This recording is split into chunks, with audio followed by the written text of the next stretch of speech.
And I'm going to dock the toolbar so we can see everything.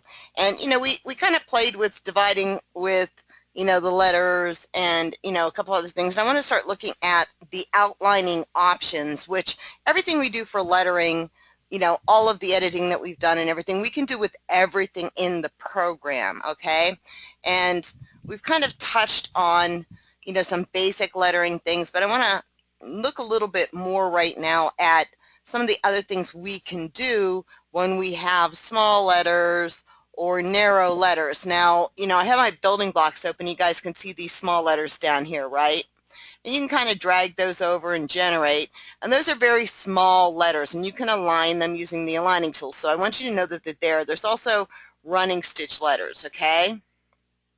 So, those are there. But, these are kind of locked, so they behave a certain way, and you have a lot more control. But, you're not always going to use 5mm letters. Sometimes, you're just going to use a narrow font. We're going to look at that. So let's go over to lettering real quick. And, I'm just going to use our big lettering because we're going to look at the outline options first, okay? So we're still in July, so we'll just type in July. We'll just make it all caps. How's that? So this is, big bulky lettering. Let me go ahead and make it bigger because you guys know that when it's a certain size, satin stitch is not necessarily going to work well like a satin stitch, right? So here we go. There's our lettering, and that's how big it is. And if we look at this in 3D, that satin's all broken up. And the reason is it's just too wide. Even if I do a setting that's called break long stitch, this is like almost 35mm. It's well over 30mm wide. So your machines will not stitch that, okay? So what I can do with this lettering is I can apply a couple of things. So let's click on the color chip to select all of the letters that are the same.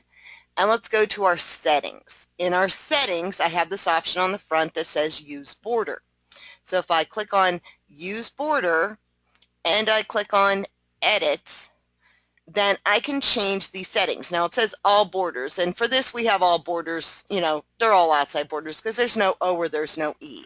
When it says outside border only, if I had like an O, it would just fill in the O, the outside of the O. As a matter of fact, you know what? Let me cancel this, and we'll just make this lettering a little more logical for this. How's that? So we'll go back to June. How's that? See that E there? So let's go ahead and let's make our June lettering. So here we are. Okay, and we're still in the same boat. It's still too wide. And we're going to go to our settings, and we're going to look at this border thing again. Use border, and then edit.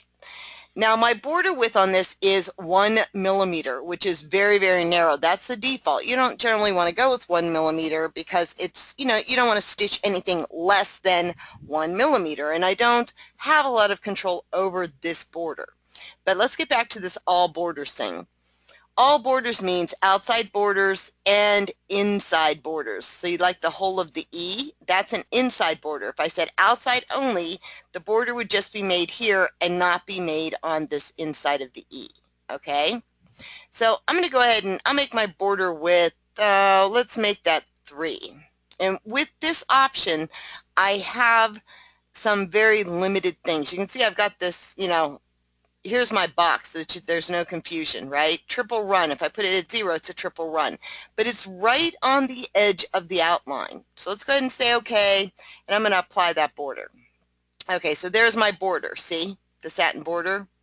And I'll zoom in so you can see it. Whoops, wrong one. There's my border. Okay, it matches whatever fill happens to be in the lettering. Okay, and what I mean when I say that is this. Okay, it's satin fill on the inside right now, and that border is satin. So let's go back here, and we'll make this border a little bit bigger. Like, let's make this 6. And we'll just go ahead and apply it so you can see that a little bit better.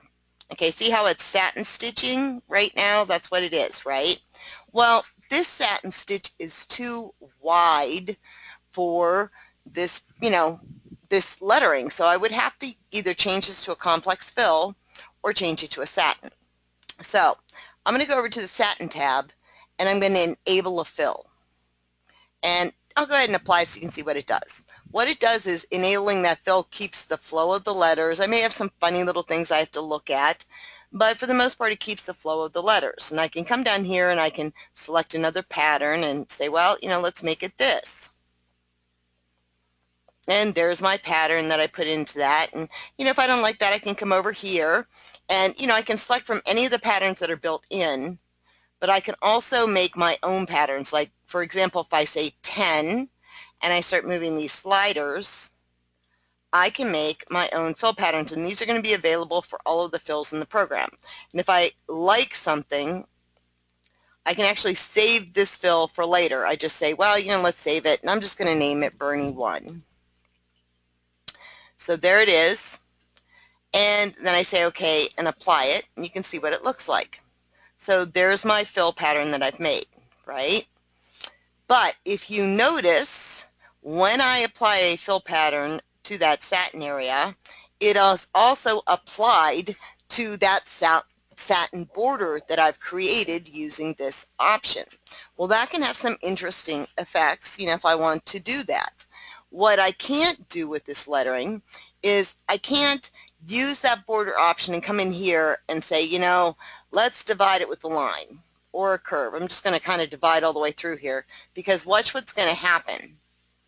It's going to make a border around each individual piece. All right, so I hope that's making sense. So that's one border. I'm going to kind of go back to before I split. Okay, so that's one border option. Remember, if I use satin with a fill, then my outline is also going to have that same fill. Okay, now I've had a couple of questions. How do I get to the building blocks? Well, the building blocks is a toolbar, so I go up to View, Toolbar, and I just make sure there's a check mark here to show that building block bar. And how do you get to Properties? Well, you have to have something selected, like flashing like this, right? I can either right-click on it, or in this case, I went and I clicked on this blue color chip. See my mouse moving? Blue color chip. And it selected everything that color chip represents. And then I can go up to this icon. There's a bunch of ways. I can press the space bar on my keyboard. I can go up to the icon that's next to the fabric settings, or I can just right-click here and say Stitch Settings. Okay? And that's how I get into those. Now, bear in mind, if I use a satin fill, my satin border that I created from that setting is going to be exactly the same fill. And it does kind of make for some interesting looks sometimes. However, that might not be what you intended. So let's try this.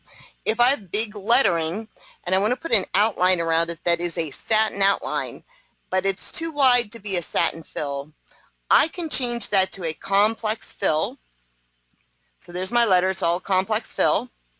And I can add this border and still go back and say, let's make it 6 millimeters. And I can get my satin outline. So we've gotten in, kind of in the habit of, well, let's just use satin and satin fill for our letters. When sometimes if we want a satin outline like this, we really do need to, go ahead and change it to a complex if we want the outline to be the same color. Okay? So I'm hoping that all makes sense to you. Somebody's asking, Judy's asking if the border is continuous or if there is a jump. And Marilyn is asking if this is a complex fill right now. We started with a satin fill on those letters, and what happens is when I say it's satin and I put a border and I use a fill for the satin that we did first, that it puts the same fill pattern in the satin outline. Right now I changed these to complex so that I could get a satin outline. Okay, now there is no jump here, all right? There's no jump. It's just continuous.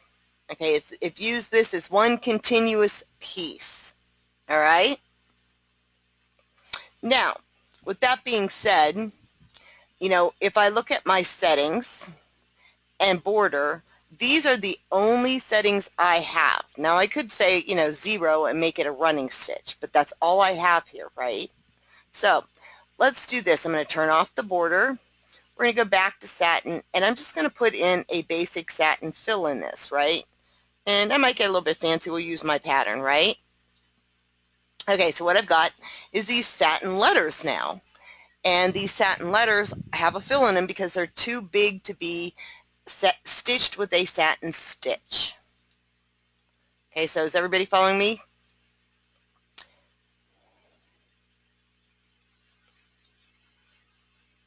Marilyn's asking if it would be good to add an outline when embroidering on towels. Absolutely. That's definitely going to help define your letters and, you know, kind of put a border around them. You know, Marilyn's asking if it can be a different color from the fill, and we're getting to that right now, Marilyn. And Penelope, if you do not see your color bar on the side here, is what you're talking about, or on the bottom? Please explain, because there's two different things there. On the bottom. If you don't see that on the bottom, go up to your view toolbar, and there is a thread bar here, right there. If the thread bar is not highlighted so you can check it, then you need to go to your preference settings and set your thread bar, if you can see that there. Okay? So hopefully that'll help you.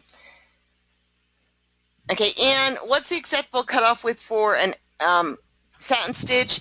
You know, really, probably 8 to 10 millimeters. You know, really, those are kind of big, though. I mean, I generally try to stay at 6, 8 maximum. 10 you can go up to, but it's really kind of wide, and it depends on what you're doing. Okay, now somebody asked about applique. So no, this cannot make an applique design. But we can do something else that, you know, we could change these to instant applique. Okay, so right now I went back to, you know, satin stitch. Remember, if we look, we're on satin, and we just put a fill in it. So now we're going to look at how to make lettering with an outline that is a different color, and we have a little more control over it, because this E is pretty small in there, and unless I really want to edit the shape of the letter, I might like the shape of this hole, right? So let's look at this. And so you guys know we're in the middle of storms here, so this is going to be kind of a shorter webinar just because we've lost power on and off since yesterday. All right, so here we are. Now let's go and look at how we create the outlines in a different color. To do that, we have these selected. Okay, remember, you can right-click. If you have multiple things you want to select, you hold your control key and right-click to select them. Or in this case, since they're all one color, I can just come over, you know, watch my mouse, over to the side by my sequence bar and click on that color chip to select everything that that color chip represents. Now I'm going to go up to Stitch and create outline from area edges. Now we have more options here. Okay, this is what I've got. You know, run, double run, triple run, satin border, motif border, running cross stitch, or blanket stitch. And those are my borders, right? Outside border is the default.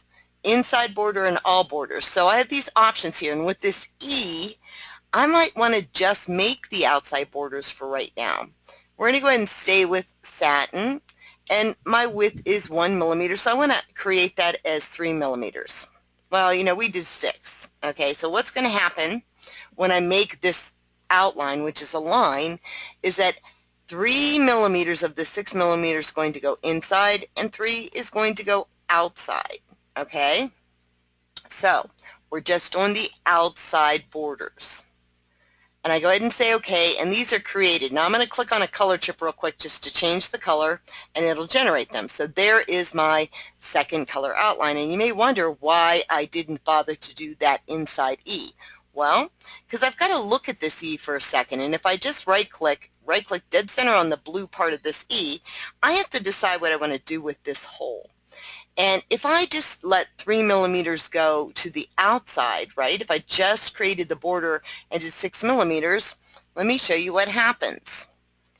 I'm just going to say outside border, or inside border. We made this 6 millimeters. Remember, 3 millimeters goes to the inside and 3 goes to the outside. So let's go ahead and make this, and I'll go ahead and change that to the red, and let's generate it. And my opening to my E gets a little bit smaller. And with lettering this size, that might be fine. But with lettering that's a little bit smaller, that would close that up pretty good. So what I can do is right-click on this E, and I can go back to Stitch and create an outline from area edges and tell it to do the inside border of this E. We're going to do a satin border, and I could make this 5 millimeters instead of 6, or I can make this 6, and instead of letting it sit on the edge here, I can say move it 1 millimeter in, so 4 millimeters stitch over there and 2 stitch over here. And to do that, if I want to move it into the fill, I put a minus symbol and 1.0, right?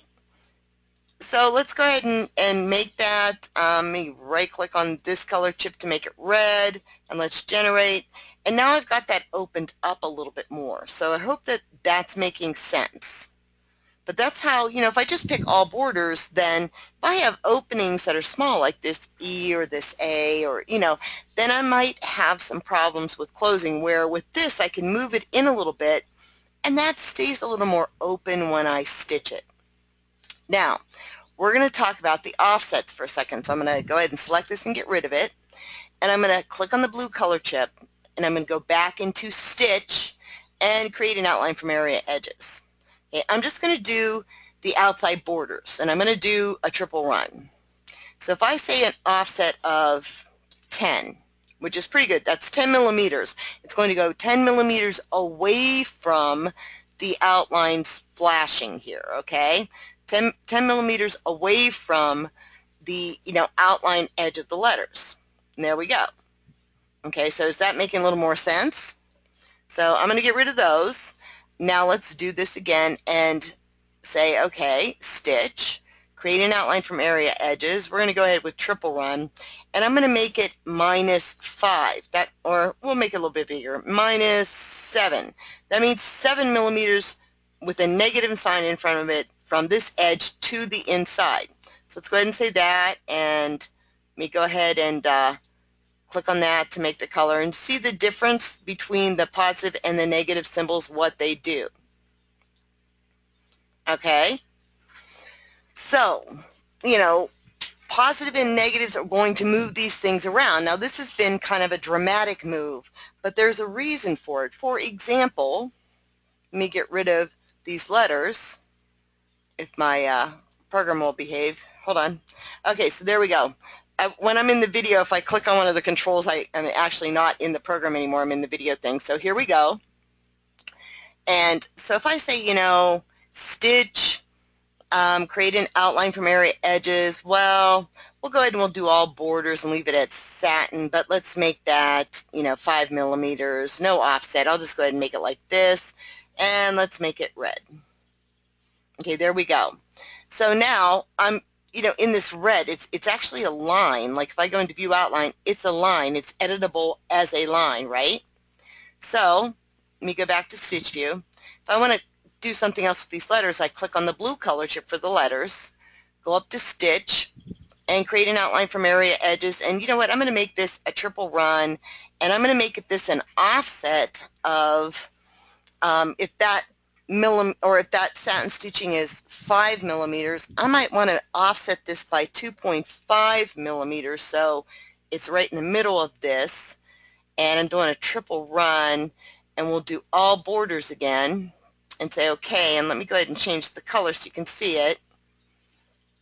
And I can do something like that. See, if I say 2.5 out, I'm outlining around the edge, because remember, 2.5 in and 2.5 out means that that's dead center. So at 2.5 out, I actually move this away from the edge of the letters. Okay, now, if this is making any sense to you, you go back to the letters and say create, or Stitch, I'm sorry, and create an outline from area edges, and we'll try triple run. And if I just leave this at 0, this is what's going to happen. It's going to dead center pretty much on this line that I created. See? If I go ahead and select the letters and say Stitch and create an outline from area edges, and I say, well, let's make this triple, and let's make this -2, then it's going to go just slightly inside, and I probably should pick a different color. Hold on, let me pick a different color that you can see better. Okay, see where that lettering is? But if I zoom up really close, it's not quite on the edge, and that would give me, some room for pull compensation if I wanted to do either way of outlining for this satin stitch. Let me zoom in here so you can see. See? Okay, is that making more sense? Like if I say here, well, let's go up to stitch and create an outline from area edges, and I go triple run, and I say offset. I did this one at -2 because remember we're at 5 millimeters on the satin. So this is dead center. 2.5 millimeters went here and 2.5 millimeters went to the inside. So if I say, you know what, let's make this 2 with no minus symbol in it, and I say okay, and go ahead and change the color here, and let's generate, then see what's happening is, it's not quite on the edge of the satin, and I could actually put a, edge here. Okay, is that making sense to you guys? What else I can do, let me get rid of these colors now, is if I want to make 2 color letters, I can actually, look at this red. I know that it's, at, 2.5 millimeters in because it's a 5 millimeter width, right on the edge. And I can say, let's go ahead and let's create an outline from area edges. We're going to do satin. Let's go ahead and make this 4. And since I wanted to sit on the edge of this, in the inside edge of this, what I can do is say, well, let's offset this by -2.25 or -2. Now watch what's going to happen here. I'm just going to grab white here real quick. I've made my, 2 color outline. Okay? I forgot to do all borders, but you guys are getting the idea of what you can do with the outlines, right?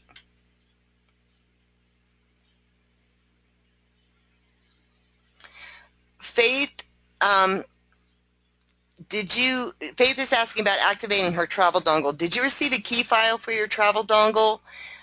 If you did, that means you upgraded the travel dongle. If you didn't, I need to upgrade your travel dongle. So, I know I've responded to your emails, and I probably have sent that on to Michael in the office, but, that's something that we're going to have to look at if you upgraded the travel dongle. So if you can look and see, that would be great. All right, so does this make sense to you guys at all on the outlines? I mean, you have to kind of play with this a little bit, but you can do things, not just with lettering. I mean, this works for anything. So if I say, well, let's go ahead and make a square. There's my square. And by the way, let's create an outline from area edges. I'm going to do the triple run, and I'm going to offset this by -5. That's 5 millimeters inside, right? And there we go. Here's what we have. Or if I take the square and say, let's go ahead and create an outline, and I want to use a blanket stitch, and I'm not, if I do an offset, it's going to be like -0.25, not a whole big offset for this because I want it to be on the edge. And let's change this color. And if it goes backwards like this, then I know to go to my settings. See how my blanket stitch is, it's backwards? Well, no big deal. I just go to my settings, blanket stitch, and tell it to go left. And I can make this branch height a little bit bigger if I want. And there we go. All right, so is that making sense to you guys? Shelly's mentioning that when she does a double border like that, it pulls like crazy. It will. You're going to have to really stabilize because you're putting satin on top of a letter, right? And so you're going to have to stabilize that, and we'll look at that in a second too.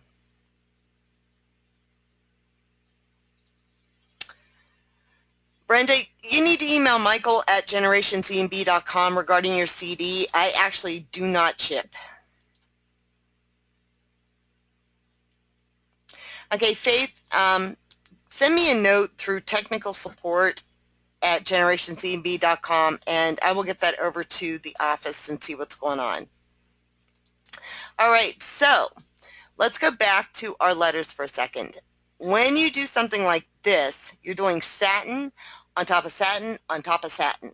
That's exactly what you're doing. So you might want to take a look at these letters here and just say, you know what, let's make those complex fill, right? But you still have some problems with this satin on top of satin. Part of the problem you need to look at is the tension on your machine. But what you can do with these outlines, even though they're lines, is you can go into your settings. Select either one or both of these outlines, right? And go into your settings and say, okay, let's go to pull compensation. I'm going to change this to 0.6 for both of these. Then I'm going to look at my underlay. This underlay may not be enough. I might need an edge. And I probably don't need the zigzag for both of them, so maybe I want a center, because that zigzag is going to pull too. And then I just say, okay. And that may help with the pulling, but you're going to have to do some more backing too. Okay, this is going to pull a satin stitch, and it depends on how wide or narrow that satin stitch is. The more narrow your satin stitch, the more pull. Cora, we did that create a void with an existing area last week in the last webinar, so I'm not sure what you're asking. So anyway, does this make sense on how you can play with your outlines? And the outline thing is kind of endless. I can still put running stitches here if I think about the calculations. This was 5 millimeters, this was 5 millimeters, and so at minus 2.5, we'd probably put an outline really pretty much in the middle of this, right? So if I create an outline from area edges and say, you know what, let's go minus 3 maybe, and see where that lands us. Well, this is what I get. I might go 2.5, right? So you can do a lot of different things with this outline. You might just have to play with it or write down your numbers so you remember what you need to calculate. And the beauty of these lines is that they are all editable. So if, for example, I don't like how this is looking right here, I can just go into Outline View, go into my edit mode, and maybe I want to left click and add a little square here, and then bring this down and make it more squared off rather than pointy. Then that's what I'm going to get. I'm going to get that cleaned up there, right? I can control what these behave like because I can edit them. All right? And the same thing with the end. I might square that end off a little bit. I might adjust that just a tad, but it depends on what you're looking for.